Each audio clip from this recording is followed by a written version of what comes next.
दोस्तों, आज की सबसे पहली और बड़ी खबर। झारखंड में शिक्षक अभ्यर्थियों को बड़ा झटका, पुराने वेतनमान पर नहीं होगी नियुक्ति। झारखंड में प्रारंभिक विद्यालयों में अब पुराने वेतनमान पर सहायक शिक्षकों की नियुक्ति नहीं होगी। वर्तमान में जो शिक्षक कार्यरत हैं वे कार्य करते रहेंगे। जो खाली पद हैं उन पर नई बहाली नहीं होगी। राज्य सरकार ने ऐसे 17,446 शिक्षकों के रिक्त पदों को सरेंडर कर दिया है। रांची में 6 अक्टूबर से होगी भारत दक्षिण अफ्रीका मैच के टिकट की बुकिंग। रांची में होने वाले भारत और दक्षिण अफ्रीका के बीच क्रिकेट मैच के टिकटों की बिक्री 6 अक्टूबर से शुरू होगी और 8 अक्टूबर तक टिकट खरीदे जा सकेंगे। इसके लिए काउंटर बनकर तैयार है। एक दिवसीय सीरीज का दूसरा मैच रांची के जेएससीए स्टेडियम में 9 अक्टूबर को खेला जाना है। इस सीरीज में टीम इंडिया के कई शीर्ष खिलाड़ी नजर आएंगे। झारखंड में 5 अक्टूबर तक बारिश से नहीं मिलेगी राहत। मौसम केंद्र के अनुसार झारखंड में आगामी 5 अक्टूबर तक हल्के से मध्यम दर्जे की बारिश की संभावना जताई गई है। कहा गया है कि 3 अक्टूबर की शाम से भारी बारिश की संभावना जताई, जो 4 अक्टूबर तक जारी रहेगी। विभाग की माने तो 3 अक्टूबर की शाम को झारखंड के दक्षिणी यानी पूर्वी पश्चिमी सरायकेला खरसावां और सिमडेगा में भारी बारिश की संभावना जताई गई है। वहीं मध्य झारखंड यानी रांची, बोकारो, गुमला, हजारीबाग, खूंटी और रामगढ़ तथा उत्तर पूर्वी झारखंड यानी देवघर, धनबाद, दुमका, गिरिडीह, गोड्डा, जामताड़ा, पाकुड़ एवं साहिबगंज में भारी बारिश की संभावना जताई है। झारखंड की राजधानी रांची में जलेगा 70 फीट का रावण, सीएम होंगे मुख्य अतिथि। झारखंड की राजधानी रांची के मोरहाबादी में आयोजित होने वाले रावण दहन कार्यक्रम में मुख्यमंत्री हेमंत सोरेन मुख्य अतिथि होंगे। वही रावण, मेघनाथ और कुंभकर्ण के पुतले को तीर मारकर जलाएंगे। मौसम बारिश के हैं, लेकिन इसके बावजूद भी हर साल की तरह इस साल भी विशाल आतिशबाजी का कार्यक्रम भी रखा गया है। बारिश को ध्यान में रखते हुए कार्यक्रम की तैयारी भी इसी आधार पर की गई है। झारखंड में सभी स्कूली बच्चों को नई पोशाक उपलब्ध कराने का निर्देश। झारखंड राज्य स्थापना दिवस यानी 15 नवंबर पर आयोजित होने वाले कार्यक्रम में सरकारी स्कूलों के बच्चों को नई पोशाक पहनकर शामिल होना है। इसको लेकर उक्त तिथि तक सभी बच्चों को नई पोशाक उपलब्ध कराने के निर्देश दिए गए हैं। सभी जिला के जिला शिक्षा पदाधिकारी और जिला शिक्षा अधीक्षक को शपथ पत्र देकर ये बताना होगा कि उनके जिले के सभी बच्चे 15 नवंबर तक नई पोशाक में विद्यालय आने लगे हैं। पूर्वी सिंहभूम, दुमका, खूंटी, सरायकेला खरसावां एवं रामगढ़ में 60% बच्चों को पोशाक की राशि दी गई है। गिरिडीह, गुमला, पलामू में 23%, कोडरमा में 22%, गोड्डा में 15%, साहिबगंज में 14% बच्चों को पोशाक की राशि मिली है। झारखंड सरकार ने उठाया बड़ा कदम, 175 बाइक एम्बुलेंस और 1900 डॉक्टरों की बहाली। झारखंड सरकार स्वास्थ्य के क्षेत्र को बेहतर बनाने के लिए लगातार कार्य कर रही है। सरकार नई योजनाएं लाकर अपने अस्पतालों की स्थिति को सुधारने का कार्य कर रही है।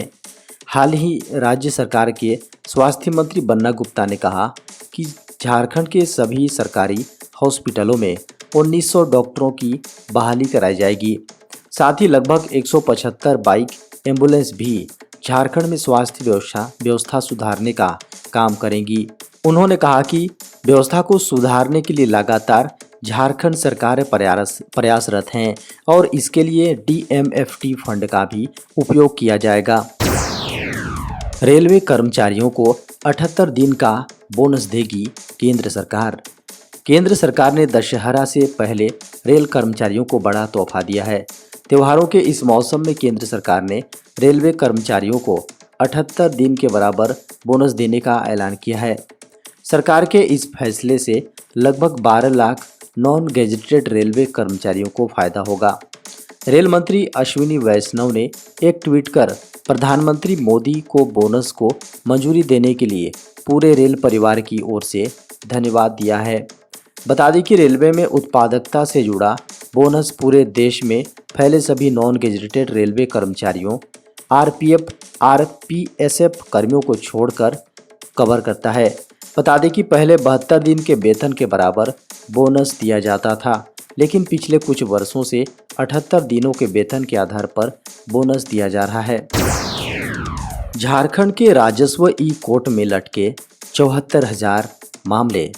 झारखंड के राजस्व ई कोर्ट में मामलों की सुनवाई में परेशानी आ रही है। सबसे बड़ी परेशानी नेट कनेक्टिविटी को लेकर है। ई कोर्ट के माध्यम से सुनवाई में देरी होने से मामलों का निपटारा नहीं हो पा रहा है। पूरे झारखंड के ई कोर्ट में फिलहाल जमीन से संबंधित 74,500 से अधिक मामले लटक गए हैं। अब तक कुल 1,95,000 मामले आए। इनमें से लगभग 1,20,000 मामलों का निपटारा हो गया है। पेंडिंग मामलों की सुनवाई में परेशानी आ रही है। बता दें कि गाँव में कनेक्टिविटी बेहतर नहीं होने से ई कोर्ट का ठीक से संचालन नहीं हो पा रहा है। देश के 6 राज्यों की 7 विधानसभा सीटों पर उपचुनाव का ऐलान। केंद्रीय चुनाव आयोग ने 6 राज्यों की 7 विधानसभा सीटों पर उपचुनाव की तारीखों का ऐलान कर दिया है। इसके लिए आयोग ने सोमवार को नोटिफिकेशन जारी किया। इन सभी 6 राज्यों की 7 विधानसभा सीटों पर 3 नवंबर को मतदान और 6 नवंबर को मतगणना होगी। ये राज्य उत्तर प्रदेश, बिहार, हरियाणा, महाराष्ट्र, तेलंगाना और ओडिशा हैं। ये उपचुनाव महाराष्ट्र के अंधेरी ईस्ट, बिहार के मोकामा और गोपालगंज, हरियाणा के आदमपुर, तेलंगाना के मुन्नुगोडे, उत्तर प्रदेश के गोला, गोकर्णनाथ और ओडिशा के धामनगर विधानसभा क्षेत्र में होंगे। भारतीय वायुसेना में शामिल हुए हल्के लड़ाकू हेलीकॉप्टर प्रचंड। भारतीय वायुसेना यानी इंडियन एयर फोर्स को सोमवार को एक नई ताकत मिल गई है। भारतीय वायुसेना में युद्ध कौशल को बढ़ावा देने के लिए देश में विकसित हल्के लड़ाकू हेलीकॉप्टर के पहले जत्थे को शामिल कर लिया गया है। पहले जत्थे में भारतीय वायुसेना को 10 हेलीकॉप्टर मिले हैं। स्वदेशी रूप से निर्मित हल्के लड़ाकू हेलीकॉप्टरों को जोधपुर में भारतीय वायुसेना में शामिल किया गया। इस दौरान रक्षा मंत्री राजनाथ सिंह ने जोधपुर एयरबेस पर हल्के लड़ाकू हेलीकॉप्टर प्रचंड से उड़ान भी भरी। रक्षा मंत्री राजनाथ सिंह, सीडीएस जनरल अनिल चौहान और वायुसेना प्रमुख air chief marshal VR Chaudhari उपस्थिति में इन हल्के हेलीकॉप्टरों का नामकरण किया गया। जोधपुर एयरबेस में, जहां एयरबेस से भारतीय वायुसेना में शामिल हुए इन हल्के लड़ाकू हेलीकॉप्टर का नाम प्रचंड रखा गया है। एसबीआई की रिपोर्ट ने बताया, मुफ्त की रेवड़ी को अर्थव्यवस्था के लिए घातक। अलग अलग राजनीतिक दलों के मुफ्त में दिए जाने वाले रेवड़ी की घोषणा आने वाले समय में अर्थव्यवस्था के लिए घातक साबित हो सकती है। एक रिपोर्ट में यह आगाह करते हुए सुझाव दिया गया है कि इस संदर्भ में उच्चतम न्यायालय द्वारा गठित समिति ऐसे खर्चों को राज्य के सकल घरेलू उत्पाद जीडीपी या राज्य के कर संग्रह के 1% तक सीमित कर दें। राजनीतिक दलों द्वारा मुफ्त में दिए जाने वाले रेवड़ी को लेकर जारी बहस के बीच भारतीय स्टेट बैंक के अर्थशास्त्रियों की एक रिपोर्ट में यह कहा गया है। भारतीय स्टेट बैंक के मुख्य आर्थिक सलाहकार सौम्यकांति घोष द्वारा लिखी गई इस रिपोर्ट में 3 राज्यों का उदाहरण दिया गया है, जिसमें कहा गया है कि गरीब राज्यों की श्रेणी में आने वाले छत्तीसगढ़, झारखंड और राजस्थान में सालाना पेंशन देनदारी 3 लाख करोड़ रुपए अनुमानित है। रिपोर्ट्स के अनुसार इन राज्यों के कर राजस्व के प्रतिशत के रूप में अगर पेंशन देनदारी को देखा जाए तो यह काफ़ी ऊंचा है। झारखंड के मामले में यह 217% है। देश में बीते 24 घंटे में सामने आए कोरोना के 3011 नए मामले। 3 अक्टूबर 2022 की सुबह 8 बजे केंद्रीय स्वास्थ्य एवं परिवार कल्याण मंत्रालय द्वारा जारी आंकड़ों के अनुसार पिछले 24 घंटों के दौरान देश में 3011 नए मामले सामने आए।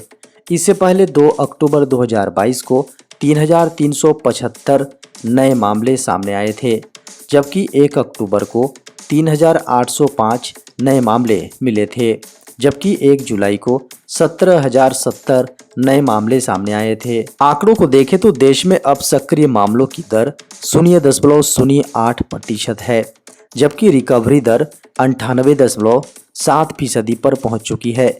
पिछले 24 घंटे में 8 लोगों की मौत हुई है, जबकि पिछले दिनों हुए 20 लोगों की मौत की पुष्टि भी राज्य सरकारों ने की है। पिछले 24 घंटे में रिकवर होने वाले मरीजों की संख्या 4,301 बताई गई है। रेलवे में 10वीं पास के लिए 6,000 से अधिक वैकेंसी। 10वीं के बाद सरकारी नौकरी की तलाश कर रहे युवाओं के लिए शानदार मौका है। रेलवे रिक्रूटमेंट सेल की ओर से अप्रेंटिस के पद पर भर्ती के लिए नोटिफिकेशन जारी हुई है। इस वैकेंसी के माध्यम से साउथर्न रेलवे और ईस्टर्न रेलवे में भर्ती के लिए वैकेंसी जारी की गई है। रेलवे भर्ती बोर्ड की ओर से जारी इस वैकेंसी के माध्यम से कुल 6,265 पदों पर भर्तियां की जाएंगी। इस वैकेंसी के लिए आवेदन प्रक्रिया शुरू हो गई है। इसमें आवेदन ऑनलाइन मोड में आयोजित की गई है। आवेदन करने के लिए उम्मीदवारों को ऑफिशियल वेबसाइट recruit.co.in पर जाना होगा। रेलवे भर्ती बोर्ड की ओर से जारी नोटिफिकेशन के अनुसार साउथर्न रेलवे में अप्रेंटिस के 3,150 पदों पर भर्तियां होंगी। इसके अलावा ईस्टर्न रेलवे में कुल 3,115 पदों पर भर्तियां की जाएंगी।